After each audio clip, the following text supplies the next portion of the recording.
It's episode 480 of the Locked On Texas Rangers podcast. Adolis Garcia wins an award. The Rangers hired a new farm director and a new bench coach. Fall instructs are happening, and the World Series is going on. There's plenty to talk about on this episode of Locked On Rangers. So let's get into it.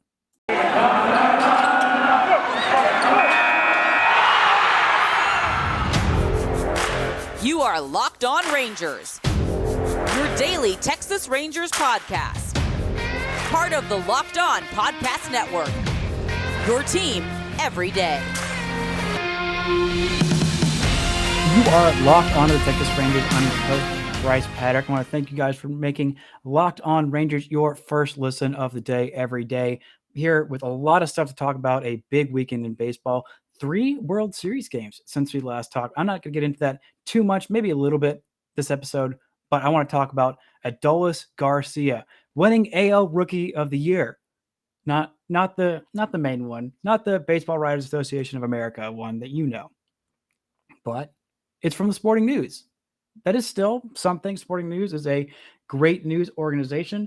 Adolis wasn't, mentioned as a finalist for the AL Gold Glove, mainly because he played so many positions and he was just so darn good at them that they thought, no, he doesn't need to be included in any of these. But, I digress. I ranted about that a little bit last week on those editions of Locked On Rangers, even though all these different advanced metrics, be it from Baseball Reference to Fangraphs to just your own stinking eyes watching him play, told you that he was one of the best outfield defenders in baseball. But it's fine. It doesn't really matter. So he might win the AL Rookie of the Year, the big one, the Baseball Writers of America Association, whatever the BBWA or BWAA. I'm not exactly sure what it is. Anyway, doesn't matter. He won the Sporting News AL Rookie of the Year. And of the last 20 years, players who have won that award by the Sporting News have won the BBWAA award 17 out of the last 20 years. So pretty decent chance he's at least going to be a finalist. If he's not a finalist for that, then I'm going to have a lot of real angry words to say to the BBWAA, the too many letter organization that often makes bad decisions. I'm not exactly sure if they're the ones in charge of Gold Gloves, or it's just some of their members or all their members. I don't know. I have a lot of words to say to that Gold Glove committee, but I've already said a lot of those words. But this is spectacular. He had a great year, big year for Adolis Garcia. That was not at all expected, but still should be celebrated nonetheless. A 3.8 WAR season, according to Baseball Reference. Definitely the best position player on the Rangers at the end of the year. Obviously was not Joey Gallo, but that's okay. This is his first year in the big leagues. He's 28 years old, played 149 games, hit a Rangers record 31 home runs, 2 triples, 26 doubles, had a 741 OPS, which is a little disappointing, but he also stole 16 bases, only caught 5 times, played just absolutely phenomenal, electric, just exciting defense in the outfield. One of the most exciting outfield defenders to watch. Even if he wasn't the best, I think Michael A. Taylor was probably the best. He had an absolutely unreally good defensive season in the outfield this year for the Kansas City Royals in center field. But Adolis Garcia was a showstopper. He was tied for the major league lead in assists from the outfield with 16. Played center field very well when Joey Gallo was here. Then moved over and played right field extremely well when Joey Gallo was not here. Was electrifying, was a lot of fun. Was one of the best players in baseball for the first month or so of his major league career, which was very exciting. Granted, the drop-off was not as fun, but still a solid player, solid starting big leaguer on any team. A 3.8 WAR season is nothing to sneeze at. Granted, he did most of that in the first month, but he was still solid. That defense didn't slump. His speed did not slump. The power slumped a little bit, but, it's fine. It happens. He had a really solid season, was very, very exciting, and made life a little bit more bearable without the fun of Joey Gallo once he was gone in the back half of the season, without Kyle Gibson, without Ian Kennedy, without those big 3 names doing the good things they were doing for the whole first half of the season. Adolis Garcia was just carrying this team as in terms of a fun perspective, Nathaniel Lowe had a pretty solid season. Isaiah Kiner-Falefa did good work, outgained him in WAR. IKF had a 4 WAR season as opposed to a 3.8 WAR season of Adolis Garcia. Joey Gallo still led the team in WAR, even though he left at the deadline with a 4.2 WAR season. But IKF had a really, really solid season. And his defense is fun to watch. It wasn't quite as show-stopping and electric as Adolis Garcia's. Still solid, still fun to watch. But Adolis Garcia was just on another level this year. Absolutely loved what I saw out of him. Very glad he is a Ranger for the foreseeable future. He's going to be a lot of fun. Next year, I don't expect him to be any less show-stopping defensively. Might be able to play in a few more games.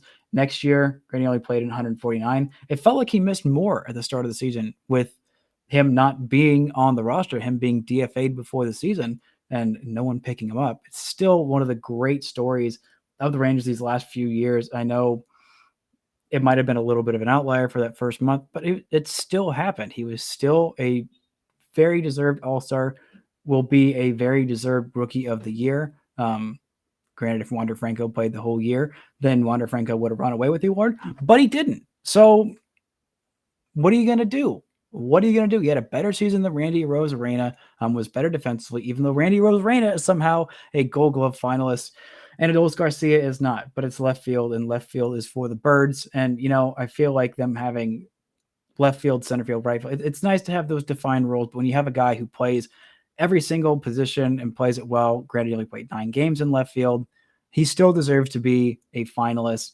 with the amazing, amazing season that he had. That's all I'll say about that. But a very big congratulations. This is a very special award. It is well-deserved, and we are all very proud of you, Adolis Garcia. Hopefully you can be like Ben Simmons and win it again next year. If you don't get that joke, it's okay. It's dumb. It's bad. And it's 3 years old anyway, but it's fine. The Rangers have some new stuff to talk about, a new farm director, a new bench coach, a former hitting coach that we'll get into right after this word from our sponsors. This episode is brought to you by DirecTV Stream. Does this sound familiar? You've got one device that lets you catch the game live, another that lets you stream your favorite shows, you're watching sports highlights on your phone, and you got your best friends, neighbors log in for the good stuff. Well, I want to tell you about a simple way to get all the entertainment that you love without the hassle, and a great way to finally get your TV together. It's called DirecTV Stream, and it brings your live TV and on-demand favorites together like never before. So you can watch your favorite shows, sports, movies, all in one place. That means no more juggling remotes, no need to buy another device ever again. And the best part, there is no annual contract. So get rid of the clutter and the confusion and get your TV together with DirecTV Stream. You can learn more at directtv.com. That's directtv.com. Compatible device required. Content varies by package. Now, we got some breaking news this morning. The Rangers have announced the hiring of Donnie Ecker as the team's Major League bench coach and offensive coordinator. Ecker has been the hitting coach for the San Francisco Giants the last 2 seasons and Cincinnati's assistant hitting coach in 2019. Now, would I have liked him to see him be the hitting instructor? Yeah, that would have been great. What does offensive coordinator even mean? I don't know. You don't really run plays in baseball. You definitely don't run plays, while you're hitting. That's not really a thing. I mean, yes, you can put on the hit and run, the double steal, and things of that nature. But, it's not really the same as in, football when you're calling plays and whatever. But, I think, okay, well, San Francisco Giants, they were fine this year. I mean, they won a whole bunch of games. Does it really mean anything? Yeah, I think so. 107 games, beating out the Dodgers with as ridiculously and unfairly deep a team as they have, as much effort as the Padres put in to being one of the best teams and putting all these things together. This is a guy who was the hitting instructor for the best hitting team in baseball. I think, oh, no, it was the Astros, or, oh, no, it was the White Sox. No, it was the San Francisco Giants. This team was outstanding. Do I understand how it happened? No, not even a little bit. Do Giants fans, do any real people around baseball understand how it happened? No, but it did happen. It was legit. This team was an offensive juggernaut. They were ridiculously stacked. Buster Posey, at 34 years old, has a career resurgence year, had a 889 OPS, a 140 OPS plus, 18 home runs and 23 doubles in 113 games. 34-year-old catcher who's caught his entire career, has so many games under his knees, has had a bunch of injury problems, but was fantastic this year. Brandon Belt, a 33-year-old first baseman who hasn't been good for a couple years, had an absolutely resurgent season, a 975 OPS, 29 home runs in under 100 games, nearly a 30 home run season in under 100 games. That is fantastic. Donovan Solano, fine. Brandon Crawford, a 34-year-old shortstop, has a career resurgent season, 895 OPS in 138 games, 24 home runs for him. Evan Longoria, age 35. This guy, it feels like he's been on his last leg for several seasons, and he didn't play a whole lot this year, but he had his first over 800 OPS since he was with the Tampa Bay Rays at age 30 in 2016. This year in 81 games, he had 13 home runs and 833 OPS. A solid season for him. A 351 on-base percentage and 480 slugging percentage for a 35-year-old third baseman. Granted, is only in 81 games, but when he was healthy, he was really stinking good. Mike Yastrzemski fell off just a little bit, but those guys having a career resurgent season was fantastic to see. Darren Ruff in 117 games had a 904 OPS. Utility player Wade Lamont Jr. in 109 games had an 808 OPS. Like, there were just all these guys all around. Thairo Estrella in 52 games had an 813 OPS, the 25-year-old. Just all around, these guys were having fantastic seasons. Guys who not much was expected of. And I got to tell you, this Rangers offense, there was not much expected of them this year. And boy, do they not even live up to that promise. Like, there is a lot left in this offense. I like this hire. I would have preferred him being the hitting coach, but as long as he's telling these hitters what to do and sprinkling his magic dust of what happened with this year's Giants team on this offense, that is a very exciting thing to happen. I'm really sad Don Wakamatsu isn't with the organization. He's been with the organization for so long. It's a big part of this team. And, maybe Donnie Ecker has some really great handwriting, great calligraphy, that he can make the scorecards or the lineups just as pretty as when Wakamatsu did it. But, if he gets this offense outperforming expectations anywhere near the level of what the Giants did this year, not to say those guys are bad hitters. All those guys, they had a track record of being really good. So this is a different thing. There's not a whole lot of washed up veterans on this team. It's just a bunch of young guys who haven't quite lived up to their potential. The Rangers have done a pretty decent job of developing pitching and getting it to do solid things at the major league level, especially with some, older veterans doing the exact same thing that the Giants did with their hitters this year, and getting guys who had been good in the past underperforming. They had gotten guys who had been older and underperformed pitching wise, and they really needed to turn around the offense because the offense was just not great. Maybe he can get into Adolis Garcia, get him somewhere near the level of production that he was doing his first month of the season. Not that he's going to sustain that for a whole year, but if he could, that's an MVP candidate. That don't put those expectations on him. He's also 28 years old, and that was his first year in the big leagues. Maybe that's about a barometer for what he's going to do. But I think with some new instructs, not that any of the last guys were bad guys. It's just sometimes they can be a good hitting coach. They can be a good assistant hitting instructor. They can have a great plan, but sometimes it just doesn't jive with you. There are some teachers that are really great teachers that, do a great job of trying to teach this subject matter. But sometimes your brain just doesn't handle their teaching style. It's just not compatible. Some people learn, kinesthetically. Some people learn by seeing. Some people learn by hearing. Some people learn just by being in the middle of things. But you got to have a different voice at some point. The Rangers offense has been not great for the last couple of years. Definitely the worst part of their team the last couple of years, and kind of fell off in the back half of 2019. Had a really good start to the season, but towards the back half, that offense fell off, partially due to injuries, partially due to people just kind of regressing. I'm hoping that he can work some magic with Willie Calhoun. Willie Calhoun is a guy who has all the talent in the world through just bad luck and injuries. Even when he hasn't been healthy, there's been only a few stretches where you see, okay, this is a guy who, when the Rangers traded freaking Yu Darvish in his prime, they got this guy who could absolutely mash. He has made himself into a confident left field defender. Left field is his to do with what he can.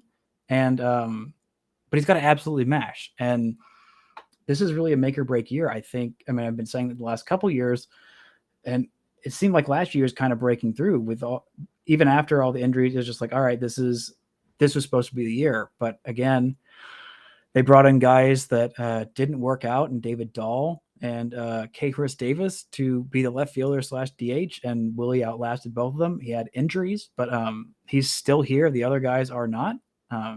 So I don't know. I'm interested to see what kind of an impact he's going to have. I've got a lot of questions about what the offensive coordinator actually does. Do they just call hit and runs? Do they, I don't know, sort through whatever film and work with guys on how they want to develop as hitters and what they think is best for them? I don't know. Really a lot of questions, but him being the hitting coach on a team that had that much success hitting of guys who did not have much expectation for hitting that well, and a team that just did that well in general, being around that kind of an organization, a very well-run organization, has 3 World Series wins in the last decade. So I guess it's a little bit more than a decade at this point, but in the last 11 years, they have 3 World Series titles. That's more than anybody else by a lot, by I think at least 2, unless my math is off, which is very possible. Actually, no, I think it's just 1. Maybe. I don't know. Point is, he was around a lot of really good hitters, and he had his fingerprints all over that team. And I think he's got a lot of expertise to bring to this team. So there's a very exciting addition. Now, the next edition, I'm not quite as excited about, but we're going to get to that in just a second. First, this word from our sponsors. Today's episode is brought to you by Built Bar. I love Thanksgiving. All the good food and treats, and plenty of them. Maybe you want a yummy dessert that isn't so full of calories and sugar. I might be planning to stock up on a whole bunch of, old Halloween candy. Well, not old, but, no longer Halloween candy on sale in the early months of November. But, maybe I want something that's a little bit better for me. Maybe I want to take care of myself a little bit more. Why not? Why don't I choose Built Bar? One slice of pie has upwards of 300 calories, and that's on the low end. Most Built Bars have only 130 calories, only 4 grams of sugar with plenty of protein. Replace the coconut cream pie with a coconut Built Bar, or go for a raspberry Built Bar instead of a raspberry pie. Lots of good flavors to replace any pie. Low calorie, low carb, low fat, high in protein, covered in 100% real chocolate. Built is a great option for when you're hungry. If Thanksgiving isn't coming soon enough, go for a Built Bar or 2. Share some with your family gatherings. It will make things less awkward. Maybe Aunt Betty hasn't tried Built Bar yet. Aunt Betty, you got to try Built Bar. They're fantastic. They are delicious. There's new surprises all month. Limited time flavors arriving at Built.com regularly. So check the site out often. There's nothing like a Built Bar Black Friday. Mark your calendar. Black Friday will be a huge event with all sorts of surprises. So our listeners can go to built.com, use promo code LOCKED15, and you'll get 15% off your order. Use promo code LOCKED15 for 15% off at built.com. Now, this wasn't the only new change to the Rangers staffing. Donnie Ecker is obviously the new bench coach and offensive coordinator, but the Rangers also announced the appointment of Josh Bonifay as director of player development. He held the same position with the Philadelphia Phillies from 2019 to 2021. He was Texas's major league field coordinator in 2017, so he has a history with the team. But I can't say I'm as excited about this.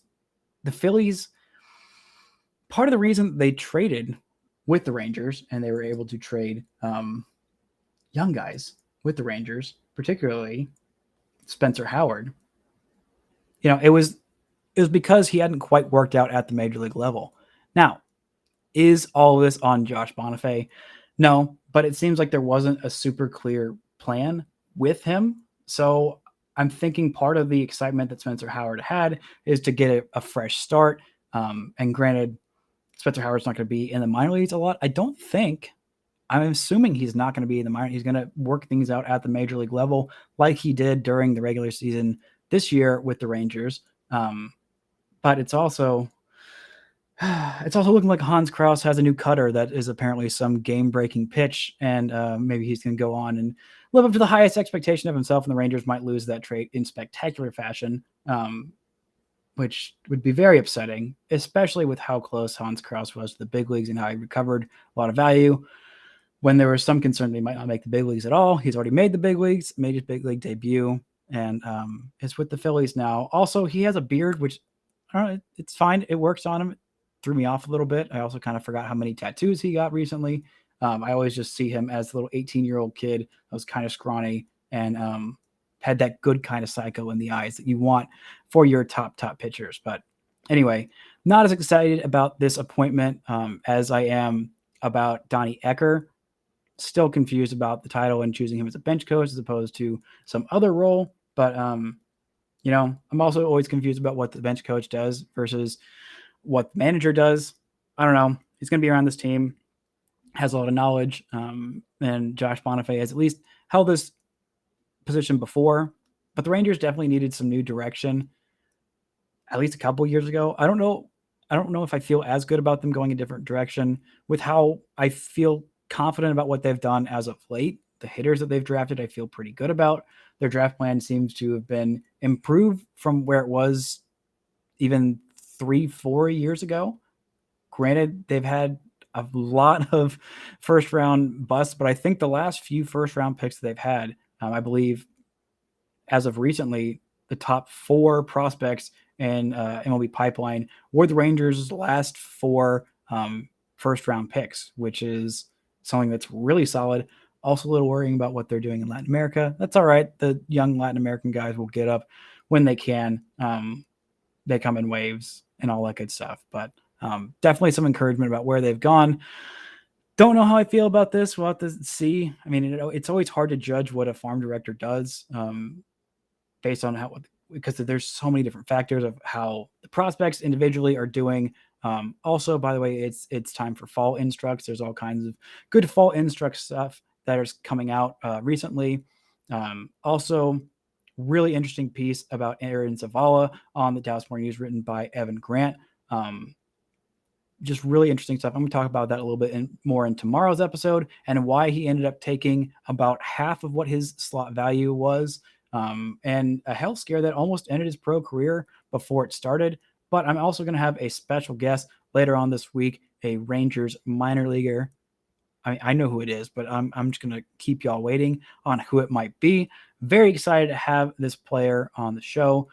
The episode will be out on Wednesday. Hopefully, I'm going to be able to talk with Grant sometime this week. He is going to be trying to get out to some of these fall instructs, get some eyes on some guys, and give me all that sweet prospect insight that Grant is the best at in the business, or, at least in the Locked On Rangers podcast business, because he's significantly better than me at it. And always appreciate having him on the show. But we'll see. Going to have a lot more guests in the month of November. Going to start doing some player breakdowns once the World Series is over. Hopefully it ends on Tuesday and the Braves win it. I'm really bummed. A friend of mine was at all 3 of the Atlanta home games, and though he got to see 2 of the wins, he didn't get to see them clinch the World Series on Sunday, which would have been extra sweet. It would have been nice for them to clinch at home. But if they can go make the Astros fans sad at home, in their own home, that would be, very fun too. But I'm hoping Atlanta doesn't have another Atlanta sports curse. I don't want that to happen to them. They've been through enough, baseball gods. Please also don't put me and Rangers fans through that, watching the worst Rangers team in the last almost 50 years and then have to watch the team we hate the most win the World Series. That would just be very cruel. And I would think about ending my relationship with baseball. Obviously, I'm not going to, because, I've dedicated a pretty significant portion of my life to enjoying baseball, writing about baseball, talking about baseball. But like baseball and I would have a serious conversation about just knocking it off for a little bit. but I'd still come back because obviously this is a very abusive relationship. But I appreciate y'all listening to this show, making Locked On Rangers your first listen of the day. That's going to do it for this edition of Locked On Rangers. Very excited to see what the future is going to hold with these organizational changes, what we're going to see in some fall instructs, and talking to a Rangers minor leaguer coming up later this week on another edition of Locked On Rangers. But that's going to do it for this edition. Until next time, don't forget to enjoy baseball.